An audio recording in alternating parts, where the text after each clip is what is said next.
clearly the focus has been on Prince Andrew, and I understand why, but this isn't really about him. This is about the level of intervention, of influence, even espionage that we've seen from the United Front Work Department in the United Kingdom over recent years. This is a real threat to our economic interests, to our social freedoms, to our academic freedoms.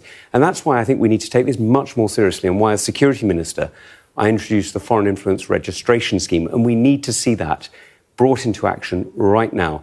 I left it ready to go, with China should have been on the enhanced tier by the end of the year, and I'm afraid the government has let it drift. So talk to me in more detail then. That's the headline. What are you most concerned about? So what I'm concerned about is what we're seeing a pattern, a very, very strong pattern of attempts to influence, to change British policy, to even to spy on us, to steal economic secrets, intellectual property and so on. It was never thus, though, no?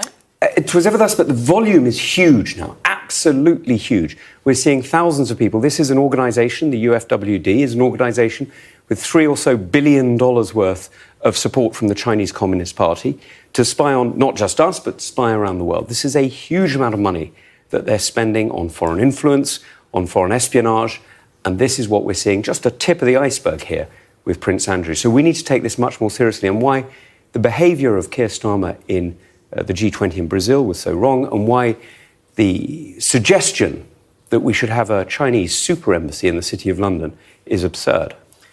But we still need to debate, talk, do business with China, surely? Of course we do, and we should have it at a working level. We should absolutely have diplomatic representation. We have an embassy in China, they have an embassy here, and it's absolutely right that we should have working level meetings.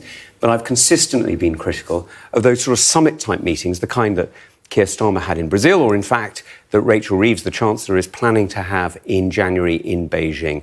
I don't think that's appropriate. I don't think it's appropriate because it's not recognising the reality of the threat, the reality of the challenge that the Chinese state is posing to the British people. What they're trying to do is they're trying to change the way we do business here at home. They're trying to spy on us, they're trying to steal our secrets, and they're trying to make sure that business here in the UK is vulnerable to Chinese interests.